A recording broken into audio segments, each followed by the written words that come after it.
Le diable est un ange déchu. Dans la tradition chrétienne, l'ange déchu est en fait un ange exilé ou banni du paradis en punition de sa désobéissance ou rébellion contre Dieu.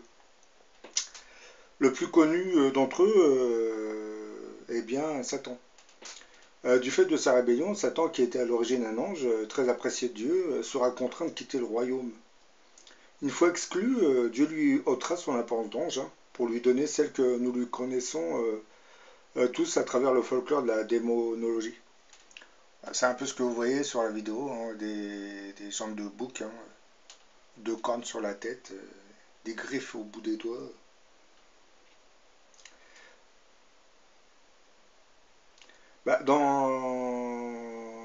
Dans sa rébellion, le diable sera suivi par un nombre incalculable d'autres anges qui refusèrent aussi le nouveau programme ordonné par Dieu. Les anges d'autrefois sont devenus les démons d'aujourd'hui. Connaissant la nature même de l'ange, c'est assez contradictoire de le voir se transformer en démon. C'est pourtant ce qui s'était passé. C'est pour cette même raison que les religions évoquent à demi-mot l'histoire des anges déchus. Beaucoup trop contradictoire pour être évoqué aux fidèles, et ça risquait aussi de les perturber. Dans le Coran, on occulte complètement cette vision de l'ange déchu. On préfère parler de la création d'un djinn, une sorte de créature magique. Dans l'islam, le diable ne serait donc pas un ange déchu, mais une sorte de djinn créé par Dieu. Mais que nous dit le Coran sur le diable? Dans plusieurs sourates, il est écrit ceci. Et lorsqu'on nous dit aux anges, prosternez-vous devant Adam, ils se prosternèrent, excepté Iblis, qui était des djinns. Il se révolta alors contre l'ordre de Dieu. Sourate 18, verset 50. Dieu lui demanda la raison pour laquelle il n'avait pas obéi à son ordre de se prosterner. Dieu dit, Iblis, qu'as-tu à n'avoir pas été avec ceux qui se prosternent? Sourate 15, verset 32. Qu'est-ce qui t'a empêché de te prosterner lorsque je te l'ai ordonné? Sourate 7, verset 12. Oh Iblis, qu'est-ce qui t'a empêché de te prosterner devant ce que j'ai créé de mes deux mains? T'es-tu enorgueilli ou bien estimes-tu que tu fais partie des hauts placés? Sourate 38, versets de 75 à 76. Il fit alors cette réponse, je n'avais pas à me prosterner devant un humain que tu as créé à partir d'une boue malodorante. Sourate 15, verset 33. Pourquoi cela? Parce que, dit-il, je suis meilleur que lui, tu m'as créé à partir de feu et tu l'as créé à partir de boue. Sourate 7, verset 12. C'est-à-dire, je suis meilleur qu'Adam, qui a créé de feu alors que lui a été créé de boue. Or, celui qui est meilleur n'a pas à se prosterner devant celui qui est moindre que lui. Donc, je n'avais pas à me prosterner devant Adam. Ton ordre, ô Dieu, est déplacé. Bon, personnellement, je pense que si le programme ordonné par Dieu ne consistait qu'à accepter tout en se prosternant devant le dit projet, l'ange déchu, qui est devenu le diable aujourd'hui, l'aurait fait sans trop de problèmes.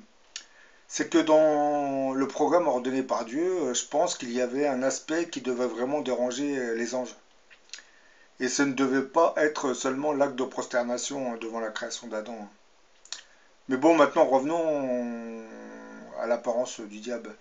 Les premières images du diable nous seraient parvenues par le monde des sorciers et sorcières qui pouvaient, dans certaines conditions, le voir.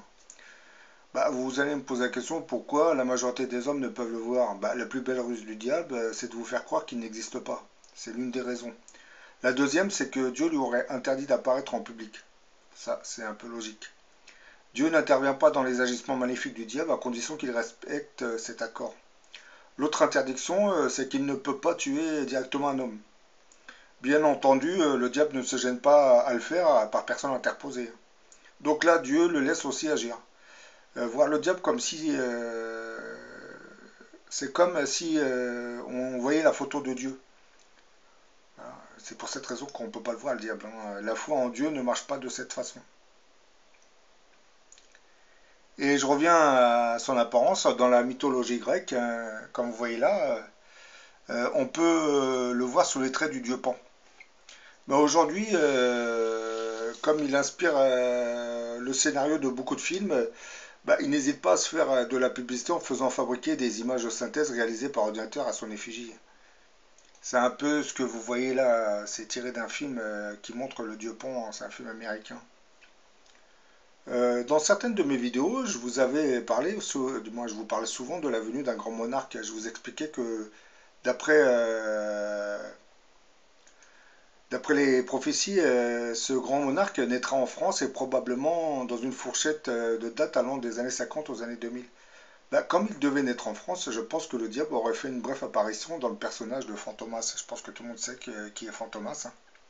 Quand vous regardez Fantomas, vous avez réellement l'impression d'entendre le diable parler. Bah, il faut lire ce qu'il y a sur le journal à l'envers. Mais c'est pas que le journal qui est à l'envers, parce que vous allez comprendre pourquoi je dis ça, hein. Et étrangement, le film sortira en 1964. Bah, comme je l'ai expliqué dans une autre vidéo, beaucoup de signes gravitent autour de l'année 64, 65, 66. Bon, là, je reviens au téléviseur. Vous voyez Fantomas dans le téléviseur, hein. Et en haut à droite, vous voyez, à ce niveau, vous avez une croix inversée. C'est l'emblème de la croix inversée. Bah, le motif de la croix inversée a été adopté dans les débuts du style gothique, hein. C'était une façon pour eux de tourner en dérision ce symbole de religion, car eux ne croyaient en rien. Une façon de dire, hé, moi aussi, j'ai une croix. Pour vous, c'est que ça fait quelqu'un de respectable, hein? Ben non. Encore aujourd'hui, on trouve beaucoup de croix dans l'esthétique gothique. Elle symbolise bien entendu la mort, mais aussi l'ironie de la religion et une certaine beauté. Ceux qui la portent à l'endroit la prennent simplement comme une critique, hein. Ceux qui la portent à l'envers sont à la base des révoltés, les anti-religieux, ceux qui sont agressifs vis-à-vis des croyances chrétiennes. Les croyances, du moins, les croix à l'envers ont commencé à se voir beaucoup à partir des années 90, avec les débuts de black metal. Ce type musical était à ses débuts profondément anti-religieux. Donc, comme j'explique, c'est peut-être pour cette raison que sur le téléviseur, en haut à droite, vous voyez une croix à l'envers.